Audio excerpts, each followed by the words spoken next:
check that to make sure it complies with the landscape ordinances, and we do not allow non-functional turf. So you can have turf, but it's for play areas. It's what we call for functional areas. Very limited, but we do very strong emphasis on climate-appropriate landscaping in our service area.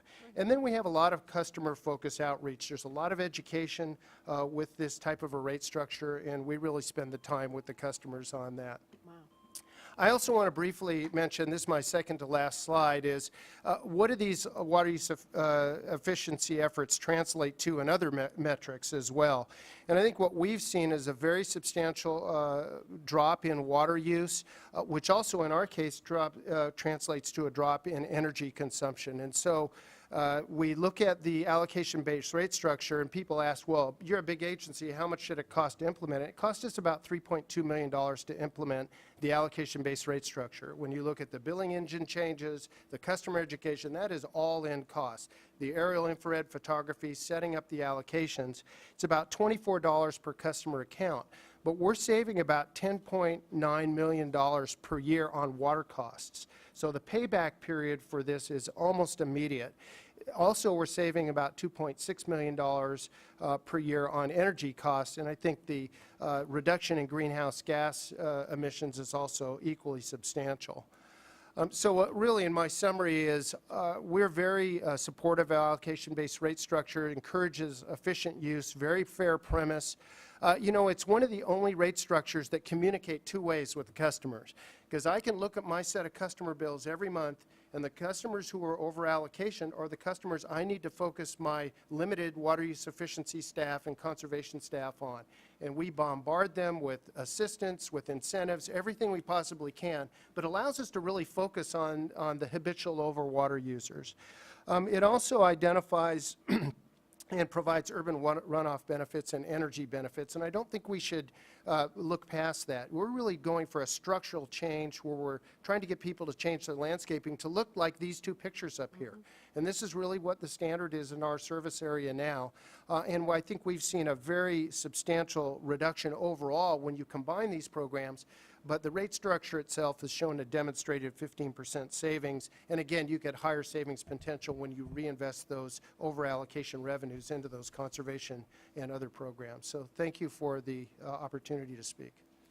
That's great. How did you get the landscape ordinances? Is that with all your member communities? Several years ago, the Riverside County Water Task Force was formed of the water agencies and counties and the cities. And one of the first things we did was focus on water use efficient landscaping and coming up with the ordinances.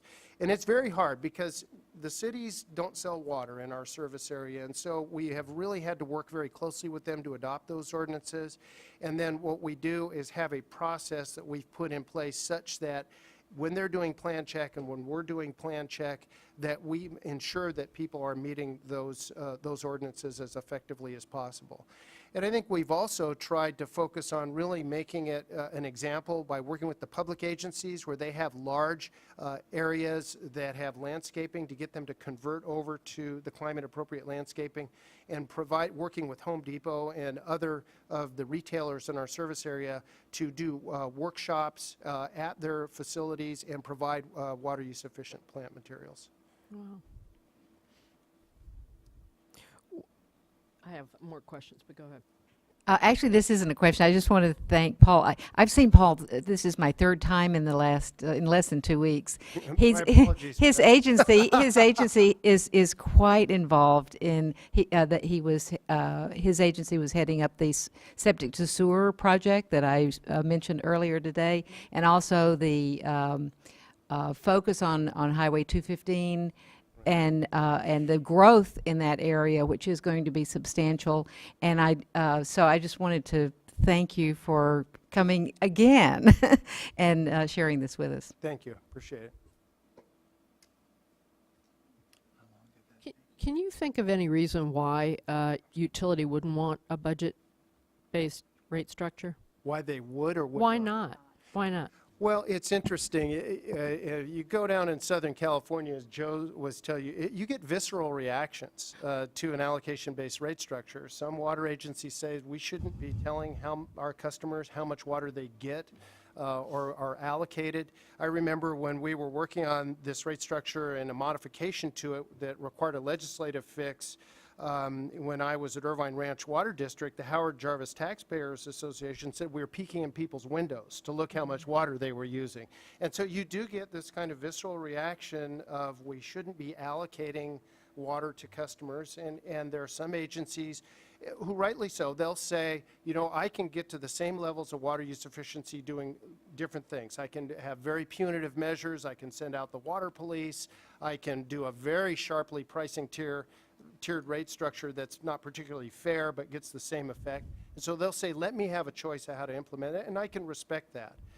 But I think that plus the cost to do it. I think the initial cost of implementing these is fairly high. One of the things we're doing in our watershed in a collection of the Santa Ana River watershed agencies is putting in a Proposition 84 application to do the infrared aerial photogrammetry for the entire watershed, and create allocations for the agencies that are not doing the allocation-based rate structure to kind of get them started on it and maybe show them how it would work too. So they can compare that with the $34 increase to get the same result. Yes. Yeah, that's good. That's helpful, you know, and it also, and I appreciate the leadership that's being shown, and you know, in this area. I see a lot of the same themes in the publications by the Alliance for Water Efficiency, kind of on the national scale. Have you participated in those national discussions with them? We have, to some extent. Our water use efficiency staff has participated in that, so yes. Yeah, it's sort of a national dialogue. You know, the same conundrum has been identified, not just in California, but about this working at cross purposes with incentives with customers to do conservation and having rate structure appropriately. So you're not alone in terms of the visceral response. It's a national response too. Thank you. Mr. Woodling. Thank you. Okay, there we go. Thank you. John Woodling, Executive Director of the Regional Water Authority. It's not green now, so hopefully it'll stay on. I don't have to hold it the whole time like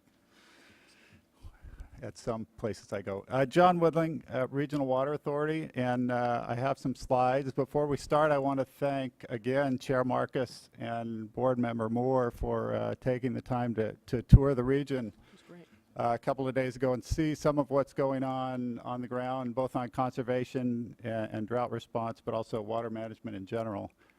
So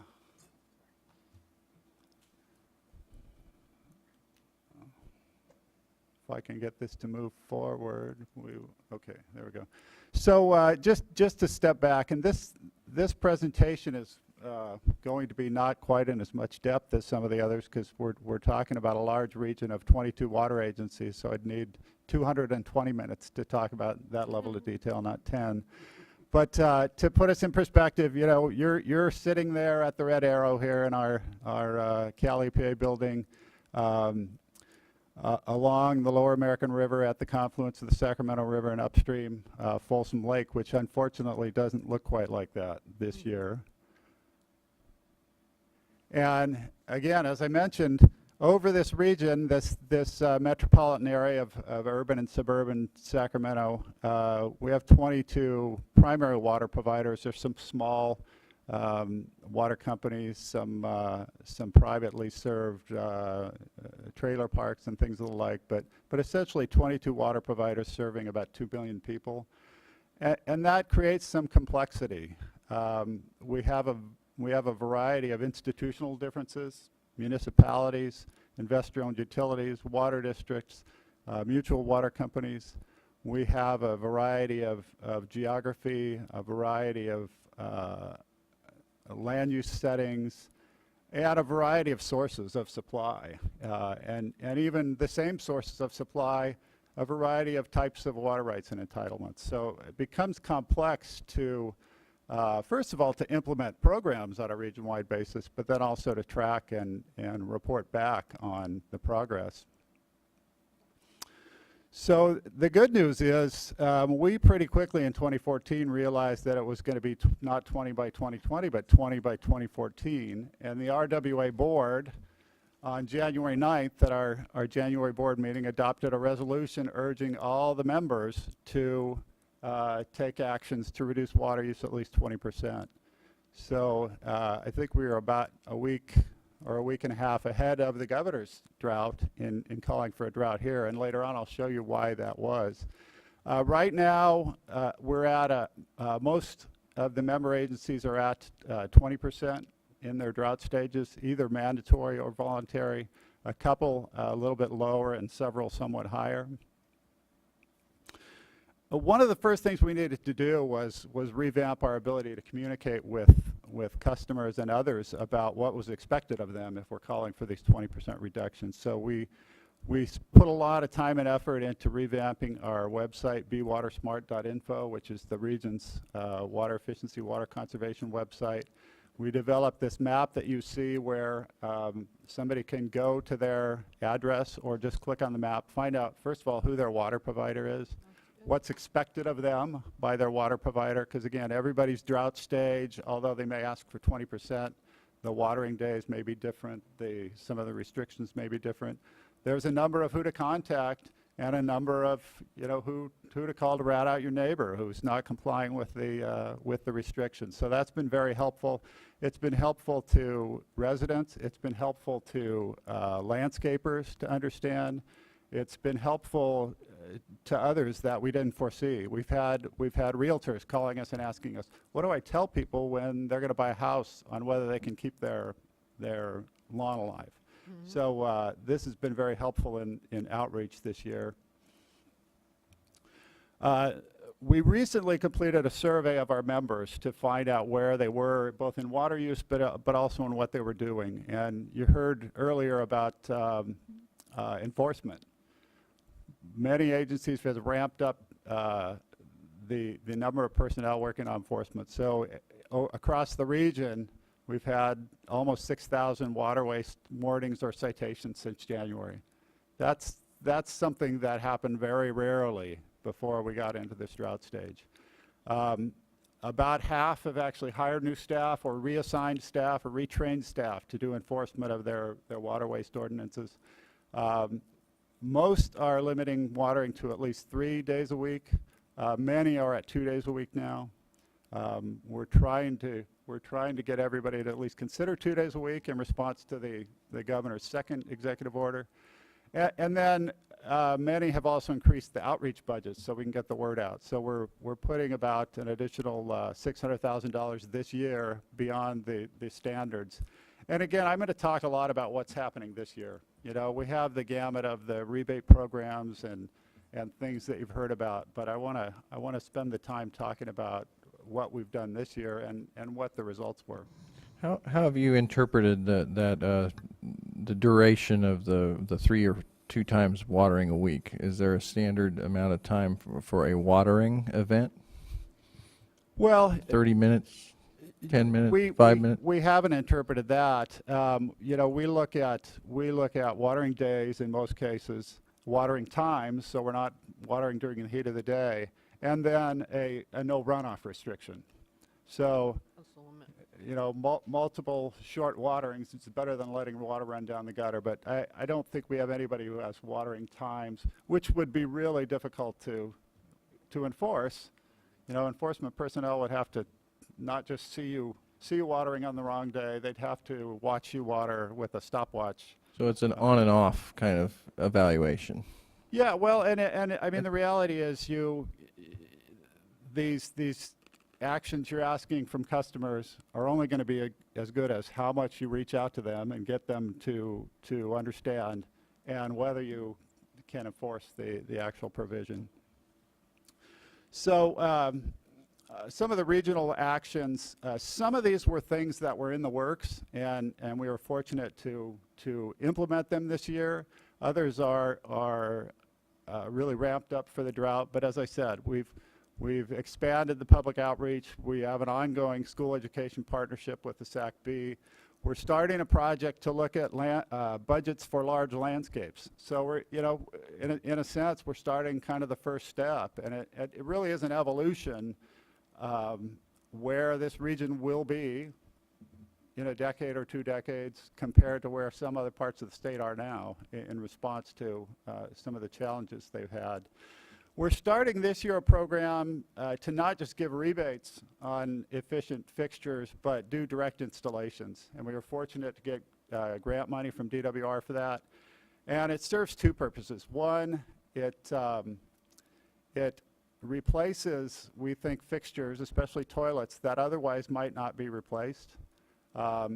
It spends the money to make sure we get those replacements, as opposed to giving rebates when somebody's going to remodel their bathroom and all they can buy is an efficient toilet. And we're also trying to target some of the economically disadvantaged communities where people maybe aren't getting the benefit of the conservation money they're paying on their water bill because they aren't laying out the money to wait for a rebate. So a lot of good benefits there to having that in concert with the rebate programs. We've had a couple of gray water workshops this year in response to some requests and gotten a large response. We've had a couple hundred people. We're working with the Car Wash Association and trying to push people towards car washes that reuse water as opposed to washing cars at home. This year has really allowed us to create a lot of new partnerships. We've been working with the Northern California Golf Association to really have them tell us how they can save water but also continue to provide their product. And so we've got a lot of opportunity to learn from industries and have them step up and tell us how they can get it done in a way that we don't put some kind of arbitrary burden on them that may or may not be the most effective way to save water. So I think the unfortunate thing that occurred that helped us to get the response we did from customers was we were ground zero for the drought in January and early February. So while we're saying the drought's really going to hit in summer when it gets hot, and you know, we were looking at November, December, and January with virtually no precipitation.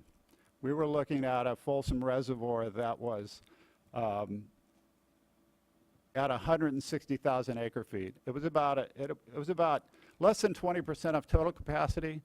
But the bottom 90,000 acre feet of that reservoir is not really operational storage. So we had very little operational storage left in that reservoir. We had a lot of media attention on the drought. We had tens of thousands of people who were out wandering around because they wanted to see a gold rush era town that was no longer underwater, who were walking around where their water supply for the summer should be. So it really got people's attention, and I think gave us the opportunity to reach out to them, tell them what we expected, tell them how to do it, and get a good response. So I wouldn't wish this on anybody, but if you're trying to get the point of drought across, it was very effective. So what did we see? And I'll preface this discussion by saying we too disagree with the approach staff took on the comparison period, but we submitted the data anyway. Thank you. Hope that wasn't too snarky. Only because you submitted the data. So we looked, you know, we collected from the members the data for 2011, 2012, 2013, and the first 5 months of 2014. And we concluded similarly, like your staff reported, that 2011 was one wet year. So the spring didn't have a lot of irrigation demand. 2, we were still just coming out of the recession, so water use was down due to economic activity. We looked at 2013 and said, you know, 2013 from a precipitation standpoint and on the calendar year basis was incredibly dry. We got less precipitation in the spring last year than we did this year. So we took 2012 and 2013 and averaged those, and then looked at the the 2014 monthly water use compared to that. We also wanted to take February through May, because we really started the outreach and started putting the requirements in place at the end of January and February. So we're really looking at February through May and comparing to the prior 2-year average. And on that basis, we see 18.4% reduction in water production. I think staff showed for the entire Sacramento River hydrologic region about 10. But again, that includes 2011, which was a low number. It includes January, which was kind of an aberration. If we look just at 2013 compared to this year, we're over 24%. So the customers have stepped up. I mean, is really what it comes down to. The people are listening, they're paying attention, and you see it if you drive around this region like I often have to every day. The lawns are brown and yellow. The lawns aren't lush and green like they have been in the past. Even my neighbors who pride themselves on the lush green lawn don't have lush green lawns. Looking at that graphically, the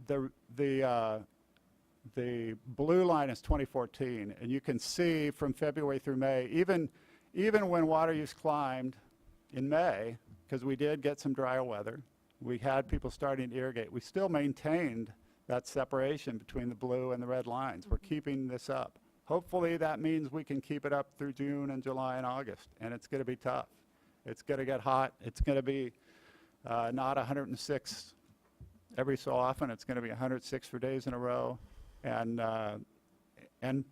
people may start to get drought message fatigue because they've been getting it since January. So we're going to have to increase outreach and enforcement to keep that trend low.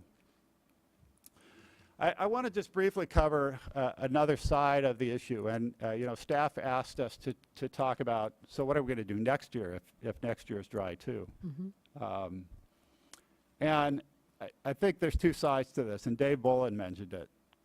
Conservation and demand side is very important, but ultimately we need to think about supply side as well. So we're working on a number of actions this year. Many are underway already. Many we will try and get funding from the IRWM drought grant. But essentially we're working on projects that can take the water we have, which much of which is groundwater, which has been recovering over the past about 15 years, and a lot of groundwater being stored in the ground now, and be able to move it to the places that are at risk from reduced surface water. So a number of places we're either drilling or rehabilitating groundwater wells. There's a number of places you see the blue or purple. We need booster pumps. The eastern half of this region primarily operates on gravity when there's water in Folsom Lake. Mm-hmm. We need facilities so that we can take water from the groundwater basin and push it back up the hill to those areas that don't overlay the groundwater basin. And then in a number of places, some interties between agencies, so we can share water supplies from those that have water to those that don't. And we skipped the last slide, but that's okay. Thank you. That was great. Thank you for the great work. Questions? All right. Let's move. Mr. Grindstaff, thank you for coming up. Thank you for the opportunity to be here, and I'll try and be quick if I can. I represent Inland Empire Utilities Agency, which is the west end of San Bernardino County, covers 7 cities, 8 retailers, and about 850,000 people.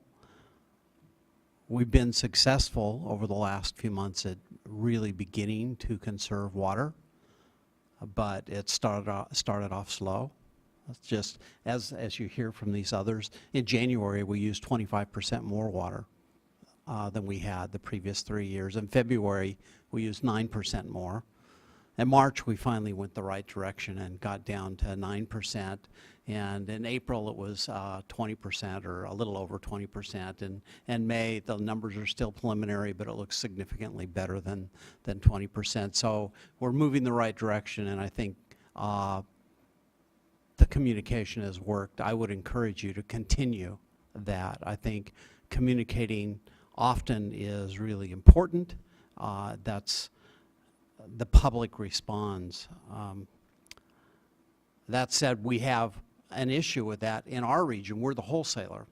We don't have any retail customers for water, and only one of our retailers has developed a rate-based structure similar to what Paul has done at Eastern. And for most of our retailers, the drought's a problem financially. So if we are extremely successful and reduce water usage by 25 or 30%, their revenues typically go down. So one of our agencies, our largest agency, only gets 5% of their revenue from the meter charge, and so their fixed costs are much, much, much higher than that. And in the last drought, they actually had to lay off 10% of their staff because they had a similar problem. So one of the objectives, as Paul talked about for us, is to find a way to help agencies make the transition to a sustainable rate structure that covers their fixed costs and also encourages conservation. That's a real challenge. I do want to mention, while we have conserved water, that doesn't mean that we take necessarily less water from the north. While we've reduced slightly our surface water supplies, and we have a combination of surface water, groundwater, and deliveries from the State Water Project, surface water supplies are virtually non-existent. So given that Met has not enforced a shortage, our member agencies prefer to take water from Metropolitan rather than use their precious groundwater resources. Right now, my expectation is that next year Met will implement a drought allocation plan. Now, I could be wrong, depends on the weather, but it's what we have to plan on. And I think we'll be able to sustain that because we have, over the last few years, significantly invested in groundwater management and dealt with those issues knowing that this was coming and invested in recycled water. We've probably spent about $250 million on recycled water, and we're still in the process of developing that system, and we're to the point similar to where Paul's at. We don't use every drop now, but we're required under a river settlement to discharge some water to the river, but we're actually in negotiations with other agencies to bring in recycled water from their areas to help make up our water supply. One of the questions you asked us is about emergency regulations, and should you adopt emergency regulations, and at the risk of being the party here that all the rest of the water agencies hate. I say yes. I appreciate the fact that you are the adults in the room, if you will, and actually have the ability to say, this is what should happen.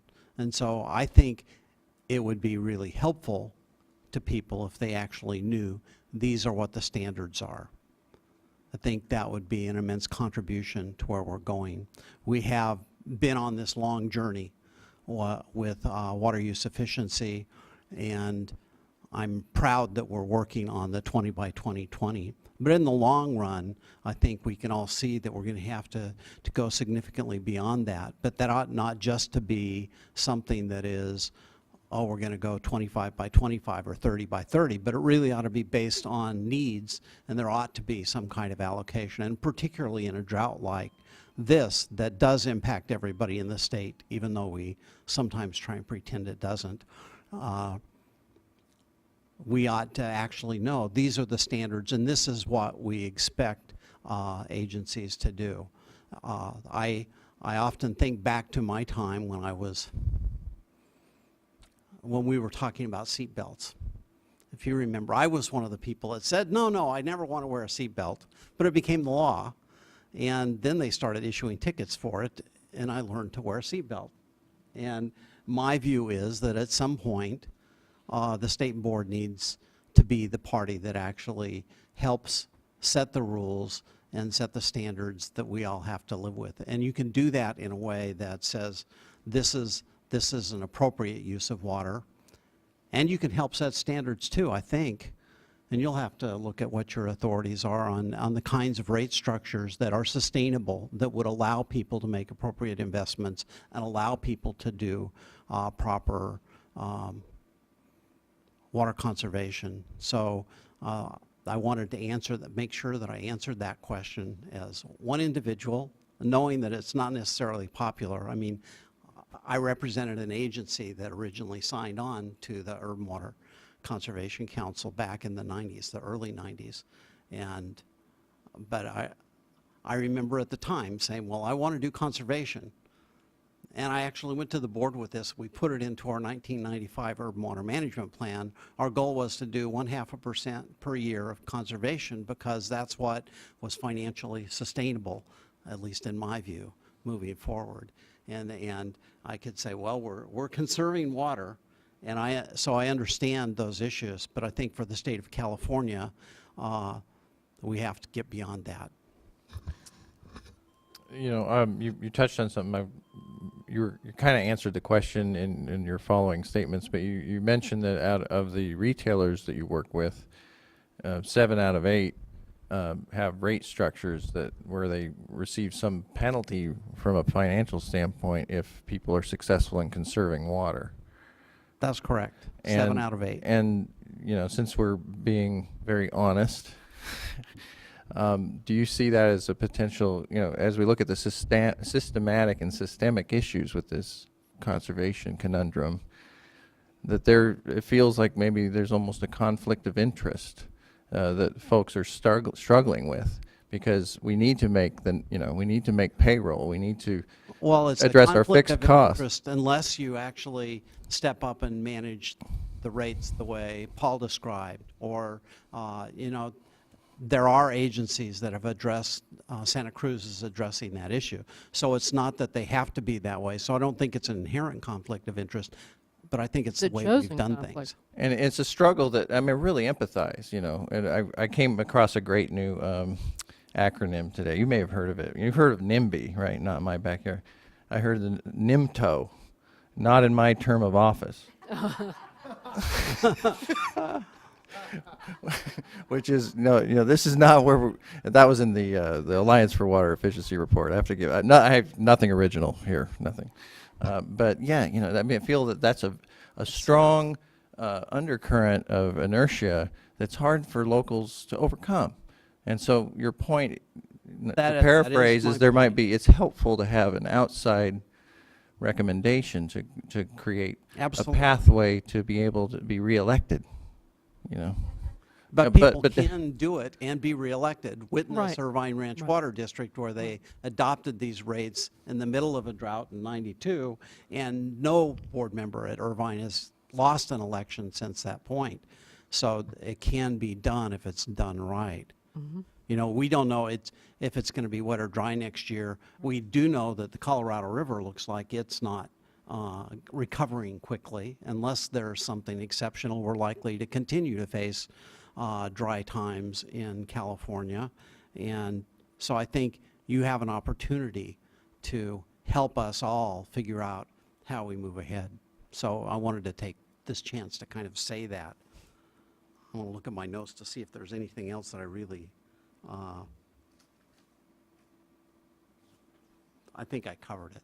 Well, can I ask Go ahead. Quick question? I want to turn to others. I mean, since you opened the door on that, and in the interest of time, I didn't ask every single person, and we're going to have a few more speakers before we break. And I'll ask the whole panel, I mean, what areas should we be thinking about in terms of emergency regulations? And let me give you a prelude. Obviously, a big chunk of looking at this is the drought. And the question is, what's reasonable in a drought?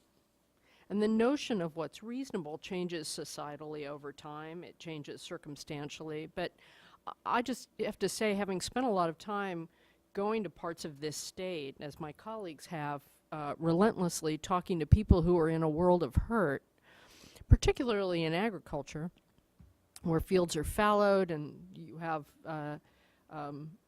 small family farmers and ranchers, you have Indian tribes, you have all kinds of places in a world of hurt. The question that keeps coming up is urban California and use of water. In terms of, they think about big lawns, they think about swimming pools, and it gets caught up in sometimes in a north-south divide that I don't want to get into, because the whole point is to be one California. But the question of what's reasonable comes to mind for us, and the question becomes, what are the kinds of things we should be thinking about doing that aren't nothing, that aren't just trust us, and that are things that generally a reasonable person would think makes sense. And we'll be asking staff for a number of recommendations and putting some ideas up later, but I'm curious as to what you all would think, because your agencies are all doing things. I mean, Joe, you've been a little modest about, and I appreciate you doing that and confessing your sins, so to speak, but IEUA is on the cutting edge of integrated water management and really extending your sources and crossing traditional silos. So I sort of look to you all for what things you would think at a minimum would be reasonable in a drought, when we are in a state where we are facing a crisis of enormous proportions that people don't totally see. And every bit of conservation, no matter what your water rights are or whatever, it adds flexibility to the system where neighbor can be helpful to neighbor. And that is happening all over the place, whether it's Met not taking its full allocation because it has some in storage this year. The more we conserve, the more flex there is in the system as a whole. Do you have any, favorites that you're not worried about being shot by your colleagues for mentioning? Yep, push the button. Pardon me. There's an existing part of the Urban Management Planning Act that requires us all every 5 years to look 3 years ahead at our worst case scenario, but it never quite lines up right. In that we have to do this in 5 years. We did it in 2010. Maybe our conditions were wetter then, and 3 years didn't look that bad in 2010. That was invoked when I believe Governor Wilson took office, because he was facing a situation not unlike this, and he demanded that everyone give kind of a worst case 3-year outlook within a few months, and let's see what it looks like. And so that type of exercise where we're kind of forced to say, what does 15, 16, 17 look like? And you would obviously have to be clear about what your assumptions are. It might not be a bad exercise to do right now. Go ahead, Joe. I don't have a simple answer. I mean, I think it would be great if you could actually make people aware of what you think the standard should be in terms of water use and communicate that effectively. I agree that we could upgrade what we do in our urban water management plans significantly and really address what happens if we're in a real 10-year drought the way Australia was. I mean, I visited Australia at the end of that drought, and they made drastic changes. In some cases, I think they may have overreacted, but it's hard when you're in the middle of that to make all those decisions the right way. So what kinds of things should we do now that would prepare us in case that's what we're actually facing? What if we're really at the beginning of a 10-year drought and this is year 3 and we've got 7 more to go? That's, so if we could actually think about that and what would we do? Certainly the world would change dramatically if we face that. All of us, all of our agencies would have to change. The circumstances would force that. And so it might be useful to help focus our efforts so that fits in with there. I'm curious, what do you think, what would be an example of an overreaction? I personally think we need to be bold, getting back to, I can't remember which one of you, and maybe it was in the previous panel, talked about, we just need to change the way we think. Now, I know we have emergency powers, which are a little different, but I do think we need to change the way we think. And so if we overstep, what's the harm? it's better preparation. So what would be an example of an overreaction? I think they would say, Building if a you lot go of back, textile. that the Melbourne desalination plant that cost several $1 billion was an overstep. It's a beautiful plant. I have been there, and if I could ever have a dream of owning and operating and being associated with a facility, that's an incredible facility. But I think they would say that was probably an overreaction. I'll give another example in Australia that I think was perfect. In Perth, they actually built 2 seawater desalination plants. They were smaller, they were industrial in scale, and they met the immediate need, and they continue to operate to this day, even though the drought ended. And so from my perspective, it's about being, so I believe that it was the right response to do that in Perth.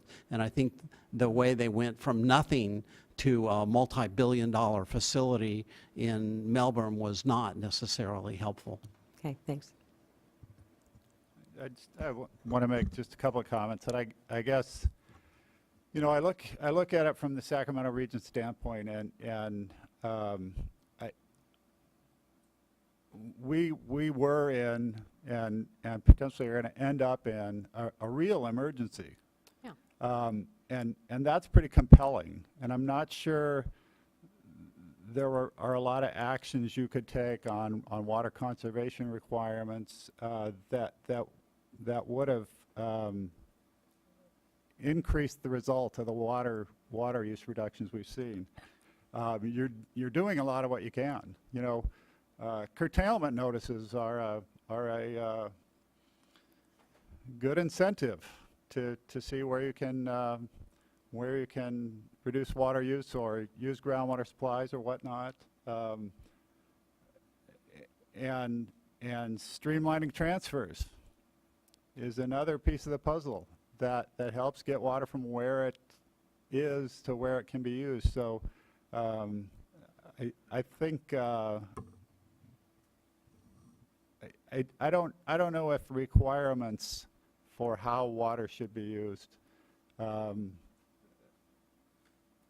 in this year in a drought is not going to have maybe more unintended negative consequences than benefit. I think the long term, you know, you're certainly looking at what's your role in groundwater management. Are you saying that, I mean, you all are doing something, and you're doing a lot, but aren't there some doing nothing? Right. Among the 22? And so that's, you know, it's really, that's the group that may need a little extra help. Yeah, well, and again, among the 22, there aren't some that are doing nothing, and it's impressive because there are some that could, if they chose to, that could say, you know what, we took surface water at massive expense for the last 15 years to rebuild our groundwater supplies. I'm not going to tell my customers to conserve, but we don't know what next year or the next few years are going to be like, and whether we start to draw down water levels, or where we can build those facilities to move that water to neighbors, and with the right contractual agreements, benefit the entire region. So, you know, I think when faced with the reality of a really bad situation, people are stepping up, and if you try to apply that statewide, where the situation is different depending on where you go. I don't know if you can do things that apply statewide that would provide a lot of benefit and increase what we've already been doing. So just purely from that perspective is the purpose of my comments. I appreciate what you're saying, but just looking at low-hanging fruit, and as I think Chair Marcus was heading at, things that all of us would think are wasteful or unreasonable. Watering your sidewalk, you know. I mean, I'm trying to think of an unintended consequence if we were to prohibit. Well, again, Yeah. and, you know, we have those ordinances locally. Oh, But right, again, right. But for only areas to the that don't. extent that you enforce those, and can they be effective? So it's how we fund the ability to put those things in place is the challenge. Not everybody agreeing on what's a waste of water. Interesting. I think, in short, what you're hearing from all of us is that there's different levels of water use efficiency, water recycling, and local water resources statewide. And I think what the concern, if I'll call it that, is that you need to set standards that recognize what's been done in existing areas already, and that and I think more importantly, give the local agencies the flexibility to implement those standards in a variety of ways to meet their local needs. The water use efficiency program we have in Eastern Municipal Water District is substantially different than the one in the city of Santa Cruz, but we're having the same very positive results as a result of what we're doing. It just works for our areas in different ways. And I think I'd encourage you, if you do look towards setting some standards or putting some additional items in place, that you make sure that there is first recognition of the areas that have made tremendous investments already, and that it's done in such a manner that is granular enough to be able to make that recognition. And then second, provide a lot of flexibility in how to implement that to get to those standards. And I think, that's one of the things we talked about earlier is the allocation-based rate structure. And we talk about indoor allocations and outdoor allocations. But the bottom line is, if somebody wants to not take a shower for 3 weeks and water some more potted plants out in their lawn, I don't have a problem with that, as long as they're within their allocation. So, and I'll tell you, customer acceptance is a lot better with that as well, is if you give people some freedom of how to get there. But you set the bounds and set the limits. So, if you sit next to that person at work, that might be an unintended consequence. I don't want to even go there. Thank you all very much. We have a few public commenters, and then we're going to give a little bit of feedback and take a short break. Thank you very much. That was very helpful. First speaker is Johanna Dyer from NRDC.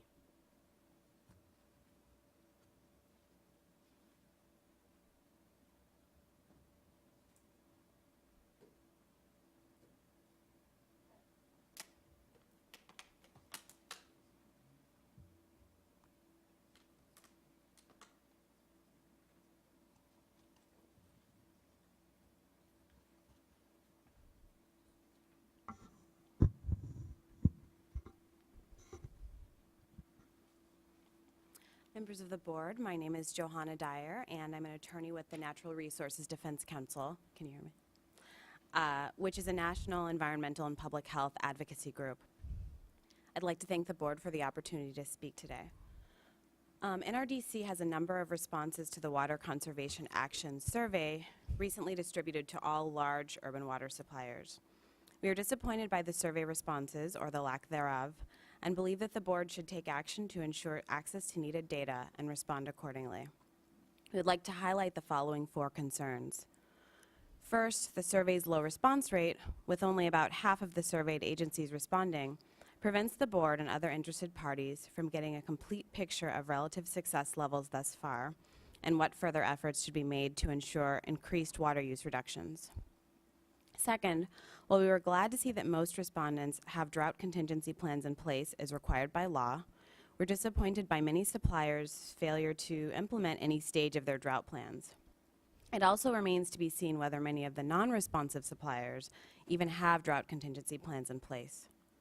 While we do understand that Southern California agencies that have invested in local supplies and storage are not facing near-term curtailment concerns, conditions statewide and throughout the Colorado River Basin still suggest that all water providers should, at minimum, request voluntary conservation from customers. Metropolitan Water District has recognized this need and called for voluntary conservation efforts, as you've seen some of the other suppliers have today. And the time is right for all retail water suppliers to make similar requests of their customers. Third, few of the provided drought plans include drought contingency rate plans. These contingency rates are important when water supplies drop to critical levels as they have now. Such rates are designed to account for the declines in revenue that will occur when mandatory conservation measures take effect and less water is sold. Drought contingency rates can help water suppliers to stabilize revenues and avoid a general rate increase on all consumers to make up revenue shortfalls. Under state law, every urban water supplier must produce an urban water shortage contingency analysis that includes an analysis of expected revenue effects of reduced sales during shortages, along with proposed measures to overcome those effects. Even the utility's own pricing handbook calls for drought rates. Nevertheless, very few of our urban water agencies have adopted drought contingency rates that would enable them to move promptly, avoiding time-consuming rate-making proceedings, to pricing regimes designed to protect revenues and reinforce consumer conservation messaging. Finally, the failure of many agencies to provide the board with their monthly production data is unacceptable. That some public water suppliers would seemingly willfully avoid responding to the board's request for water production information should be rectified as quickly as possible. The continued absence of this critical data is sure to obstruct the board's efforts to monitor the status of available supplies and current demands, and will impede your understanding of whether successful conservation measures are being undertaken. Given these disappointing survey results, we make the following 2 recommendations, which would give the board and the public access to information necessary to manage suppliers' response to the crisis. First, the board should act quickly to issue an order requiring urban water suppliers to submit their monthly water production data each month. This requirement should stay in effect for at least the duration of this drought period. The board may require data submission through a simple reporting portal, and each month's report could be signed by a responsible agency manager. Second, the board should require each urban water supplier to prepare and submit a report that quantifies the revenue shortfalls anticipated over the next 12 months and identifies measures to be taken to maintain the solvency and operational capability of the utility, as well as the affordability of essential levels of water service for low-income customers. Water suppliers should report directly to the board regarding these financial assessments. Thank you again for the opportunity to share these thoughts today. We stand ready to assist the board in ensuring efficient water use during this time of crisis and in the challenging times to come. Great. Thank you. Next, Brian Paulson, El Dorado Irrigation District. And you can either sit down or use that podium, whichever you prefer. Thank you very much. Brian Paulson, Deputy General Counsel, El Dorado Irrigation District. I want to just say first, thank you very much for this opportunity. I think it's tremendously important, in my opinion, for you to be able to hear from water agencies and what they're doing to respond to this drought. And so I appreciate you allowing us the opportunity to share that information with you. I'm going to try and address 2 questions that were asked. One of which was, what is reasonable? What actions would be reasonable for the state board to take? But I'm going to address that one second. The first question I want to address is the one that Chair Marcus asked of Dave from Aqua, and that was, what kinds of proactive steps can water agencies take to manage storage in anticipation of future dry years? And I think you heard from several of these water agencies what they have done. I want to share with you a little bit about what my organization has done, and it largely corresponds with many of the things that you've heard. In February of this year, our senior management met with our board of directors and essentially said, let's assume that the rest of 2014 is going to be critically dry based on what we've seen in January. And let's assume, or based on that assumption, what level of storage do we need in our own facilities to meet our demands for the following year, assuming it too is going to be critically dry, okay? And you've heard lots of agencies have made that same thing. So we looked at that and we came up with, okay, this is the amount of storage that we need to meet that goal. Now then, what kind of conservation do we need to see from our customers to be able to maintain a level of storage at the end of 2014 that's going to allow us to be able to meet our demands for the next year? We identified 30%. We need 30% conservation. So we went to our drought action plan, which we had previously adopted, and we declared a stage 2 drought emergency, asking for 30% voluntary reduction. What we then did was hold a number of board meetings and workshops with the public to try and update our plan and address elements to it that would help us achieve that 30%, including the adoption of mandatory measures such as restrictions on watering days for outdoor irrigation, etc. That's what my agency has done, and we continue to work with our public to try and achieve that.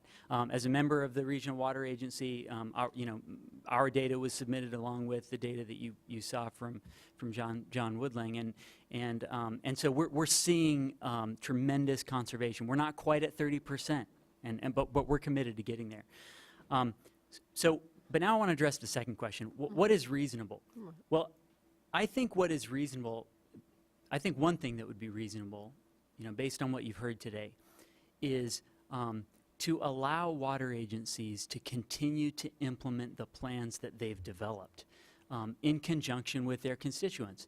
As I said, we held a number of workshops and we did a number of compromises on what can we reasonably expect of our customers and what might be unreasonable. What I think would be unreasonable for the board is, after all that they've heard after all you've heard from folks today, is to kind of throw that out the window and say, well, we should just adopt, X, Y, and Z measures, such as, limiting outdoor irrigation, statewide to 2 days a week.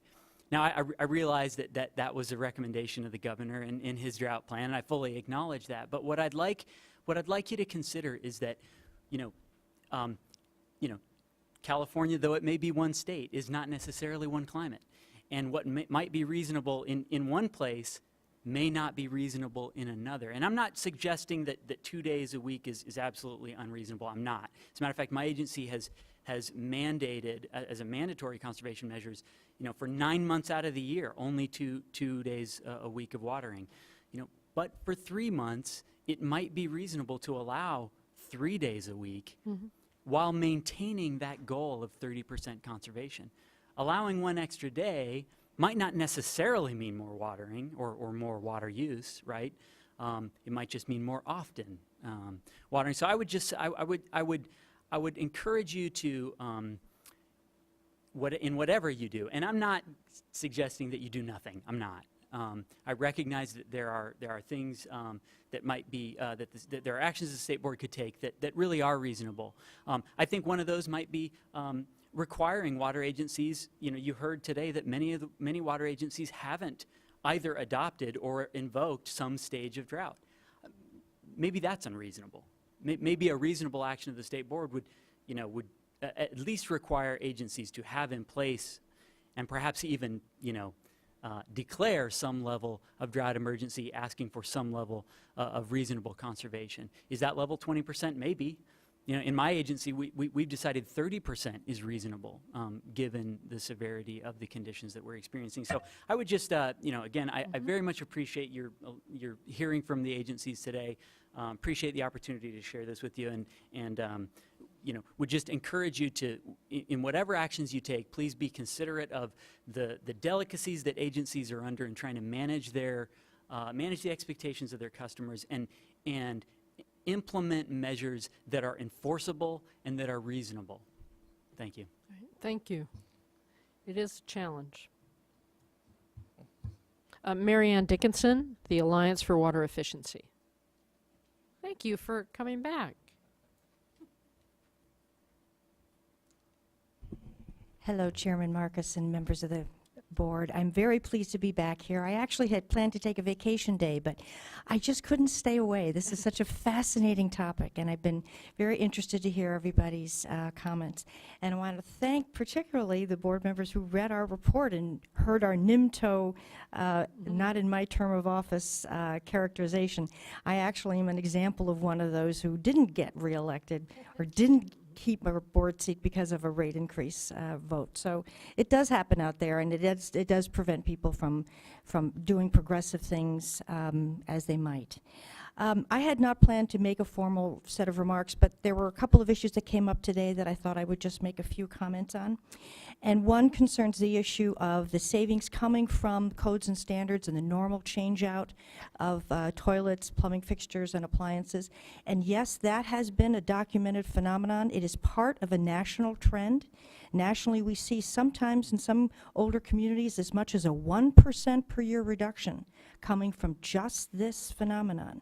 So I encourage you, as you look at the reductions that are being reported to you by water agencies, that you make sure they net out what is actually happening as a background passive conservation effect, because they shouldn't be taking active conservation credit for something that is happening in the background anyway.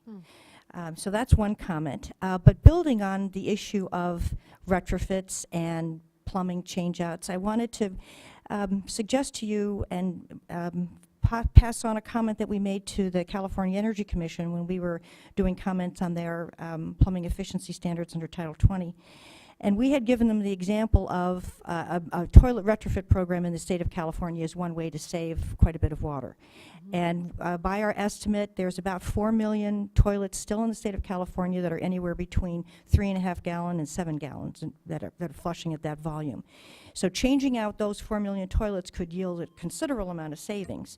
And we compute it's about 90,000 acre feet per year if you changed out all 4 million, and it would yield that over the 20 years life of the toilet fixture for about a total of 1.8 million acre feet.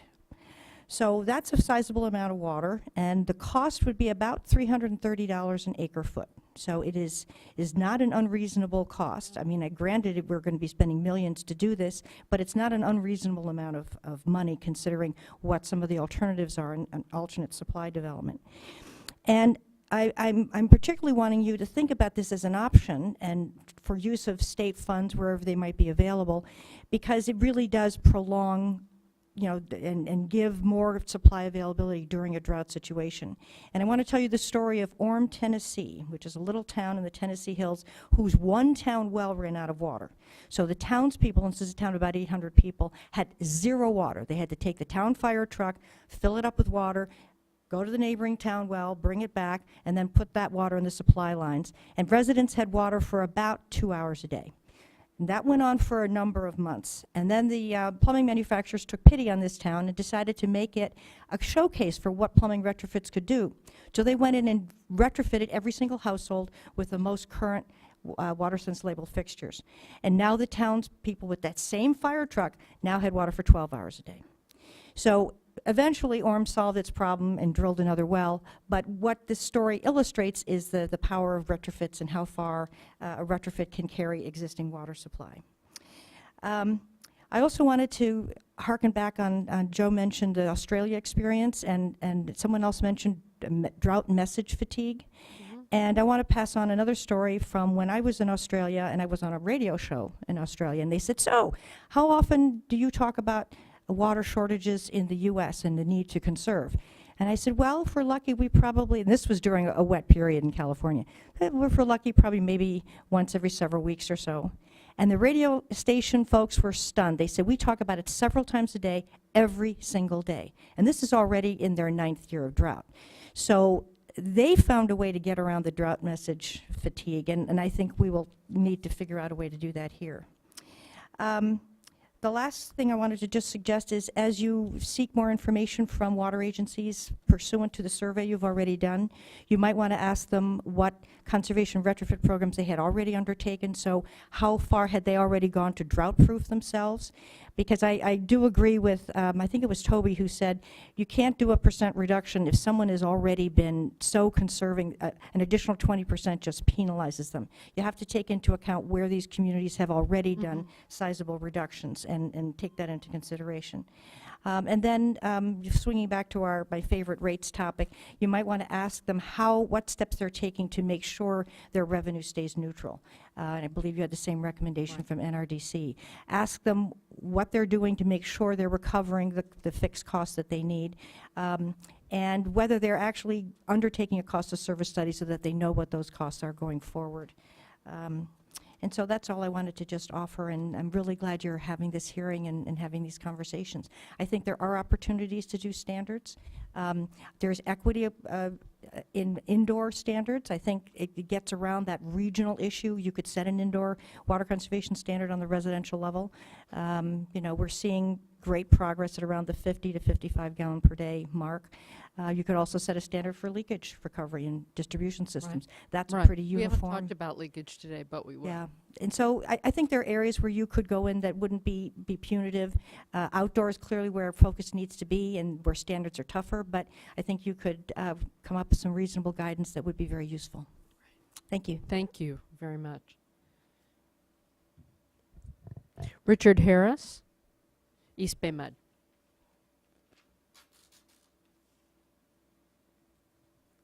Good afternoon, Chair Marcus, members of the board. I just want to echo and thank you for the opportunity for this dialogue today. I thought this was a wealth of information that hopefully will be helpful to you. I know it's going to be helpful to the local communities. I do want to just give a shout out, thanks to DWR and Aqua for the Save Our Water recognition for our fortuitous location of our billboards in the East Bay. Happy to help get the message out. I'm one of your neighbors, so I know which way the wind blows. Yes, yes. We do get a lot of drivership going by. But there are really two comments I had prepared to make today. And I wanted to say that we're one of the agencies was happy to respond to the survey and happy to provide the data we can to be useful, whatever we have.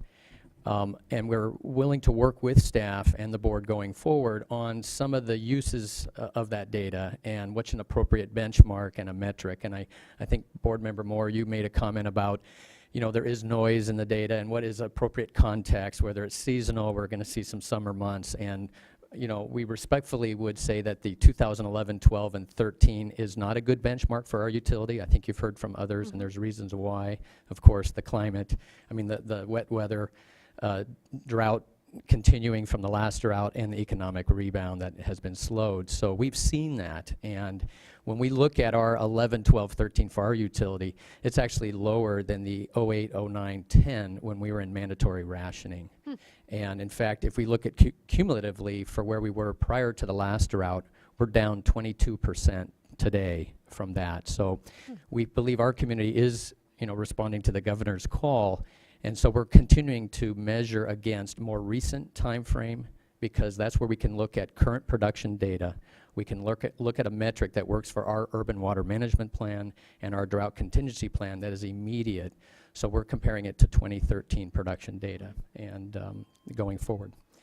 The only other thing I will say, and in fact our per capita in that 3-year period is lower than it was in 1976-77. And this last period is only the second time in our history where our metered consumption is second to 76-77. So our customers have been responding. The one thing I would also just like to point out that gallon per capita per day is a very useful metric for a utility. It really helps us look at some trending. It helps us look at some benchmarks when we're implementing programs. But I think the research bears out, and you may have heard comments where it's really a benchmark, but it's not necessarily useful across agencies, as you've heard about the diversity of our communities, our weather patterns, microclimates, and land uses. So I just want to reiterate that we can utilize that. It's very useful to our dialogue, but we got to be careful how we implement it and use it. And thank you very much again. Thank you. Martha Davis, Mono Lake Committee. Good afternoon, Chairman Marcus and the board members. I had not planned to make any comments today on behalf of the Mono Lake Committee, but I would like to, from the standpoint of the importance of the topic that's in front of you, what's reasonable, what's unreasonable, what's wasteful. And the balancing act that you have in front of you, not just this summer, but if we do continue into this drought, what it means for the environment in places like Mono Lake, what it means for our urban communities, and what it means for our agricultural communities. So I just want to pull out something for you to think about. I think what the critical question in front of you is what's wasteful, what's unreasonable. We can deal with a reasonable way of implementing these standards, but the place where we need to go is in a society where our values are shifting and we're going to be tested by a hard number of months, if not years.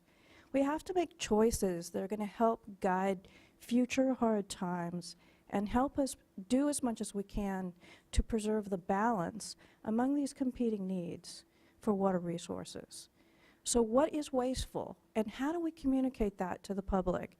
You heard Aqua, through Jennifer Persicki, talk about how poorly the public understands when they're wasting water. How do we communicate that in a meaningful way that says this is the right thing to do, and you're a good actor if you do these things? And by the way, when you do these things, you're helping your community, you're helping your state, you're helping agriculture. Maybe you care about Mono Lake, maybe you care about the Delta smelt, maybe you care about the farmers that are struggling so with having adequate water supplies, maybe you care about the fact that groundwater is diminishing so rapidly. But somehow we have to link what we're doing with what is our new normal, our new societal values for what's wasteful and what's unreasonable. And then let's focus on how do we implement this together in a reasonable way. Thank you. Thank you very much. Well, those are our speaker cards. Thank you all for staying. I think we're at a place where we're at the beginning of a important conversation, and I know it is getting late, but I do want to give staff, unless you don't need it, a little bit of time to think about some of the options. I know you've done some pre-thinking. We're not going to be proposing anything today, but it'd be nice to advance the conversation a little bit so that we can give you some next steps and things to look at. I think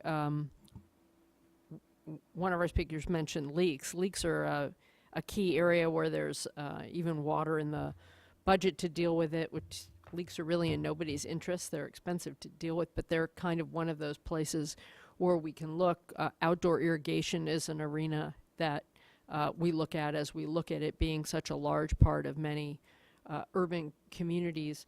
And yet people have given us some good cautions how one size fits all may not work. And yet we are in the most severe drought in terms of impact in modern times, and it is part of our charge as a state board to implement not just waste and unreasonable use, which does change over time as societal values change. And again, we're not talking about redoing the 20 by 2020 law. We're talking about what is reasonable in the case of a drought and the emergency regulatory authority we've been given, the specific question and directive we've been given by the governor to consider this.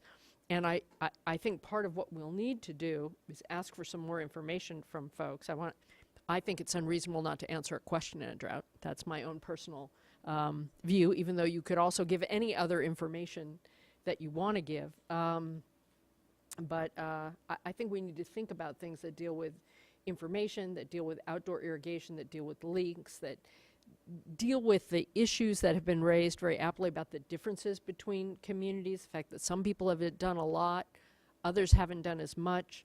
Some people may say if it's just based on a community's need, that should be as far as we should go. I think the directive we've been given, at least to think about, is thinking about California as one state and a community, because what happens in one place has an impact on others. It's all connected, if not completely directly. So there's a whole suite of options to think about. So I'm looking to you all in terms of, do you want 10 minutes to tee up what we should be thinking about? Or do you want to just move? I know it's 4:30. We could go a little bit late, but Eric. Yeah, I think What would we you are like to do? probably, given what we've heard today, we've been putting on to just some slides, the key areas of action that we've heard as areas of discussion today. Eric's loading it up right now, and we should be able to be ready to go in 2 minutes. Why don't we do that in the interest of time? I have to say, I thought today was terrific, and it was great to hear what people are doing, particularly to hear the great things that people are doing. And of course, we didn't invite all sorts of people to come and say we're doing a terrible job and we're not going to do anything. Those are not the people that self-select to come or that we invite.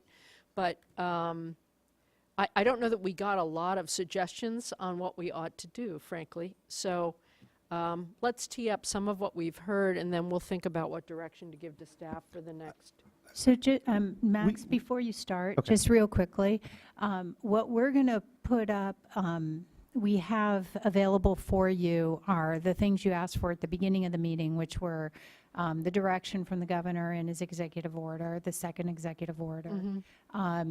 If you want information around what the authority is for the board, et cetera, but then a series of potential options. And I think that a lot of what we heard today is reflected here. We've made some modifications, and I think there are perhaps some caveats that we heard from some of the speakers today on some of the potential options. So one of the options that we heard about was outdoor irrigation, but we heard from some of the speakers that you really want to give folks choice. Right. So is really the restriction prohibition type of approach the way to go, or is the way to go, some broader construct where folks can make choices amongst themselves? And so there may be those kind of caveats we want to consider. Good.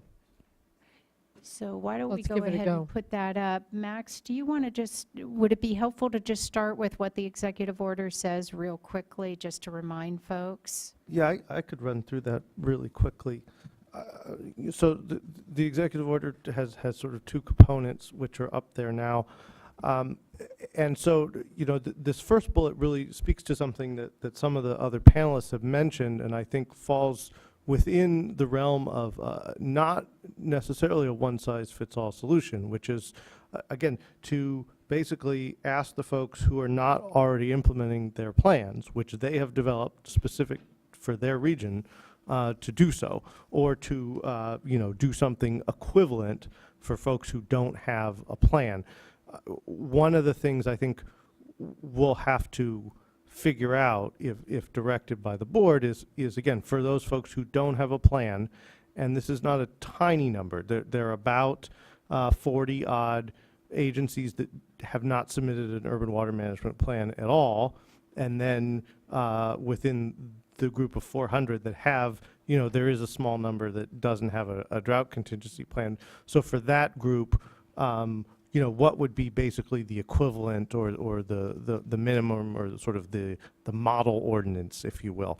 But for everyone else, it's a matter of implementing the plan that they've developed specifically for situations like this. So I think that that would be one, and it's very much in line with the direction in the executive order. Just a quick note on the second bullet, which is also part of the executive order, is written pretty broadly. So that's just something to keep in mind. And we've already done some of it. Yeah. Well, and on that one, remember this morning we asked that the drought, or that not the drought, but the conservation measures that are being put into the water rights, the various water rights and petitions that are coming forward to us, that we would be given that so that we can look at it to see if it meets the criteria of what we've heard this afternoon. Right. So we're going to have a series of slides here on sort of options. So the first one we've just discussed. The second, this would be, statewide in terms of specific limits on certain outdoor classes of water use. However, this is specifically called out in the executive order, as others have mentioned. And these types of restrictions, as I think some of the panelists mentioned, are pretty much standard in just about every water supplier's ordinance. Yeah, some variation on these. So it's certainly not outside of the realm of what's already best practice.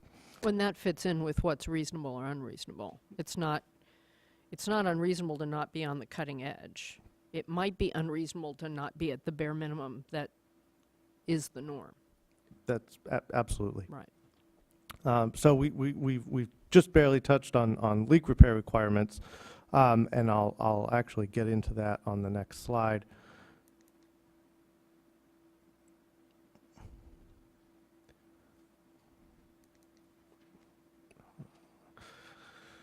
So we talked about data collection going forward. And, you know, there's been suggestions from some of the commenters on, you know, how we would do that.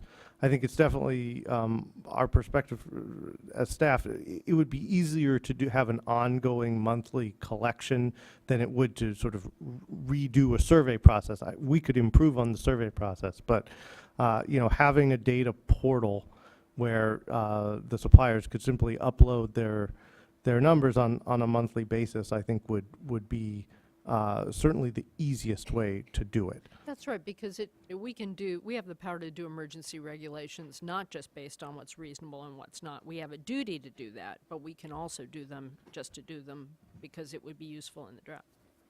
Can I just add in Right. real quickly, too, that we heard from a number of folks about coordination of data collection. I think that's a really important point, Okay. especially as the drinking water program transitions.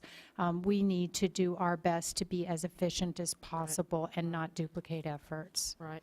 Thanks for pointing that out. I was about to say that, Karen. You know, Was too. that this is now the drinking water program is at the State Water Board. This is data that's coming into this agency.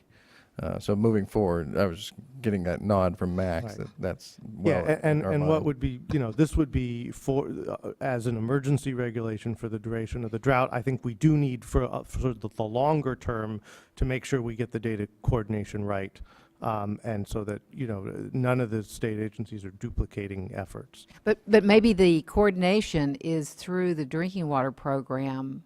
That's where we aim to get this coordination, since it's going to happen anyway.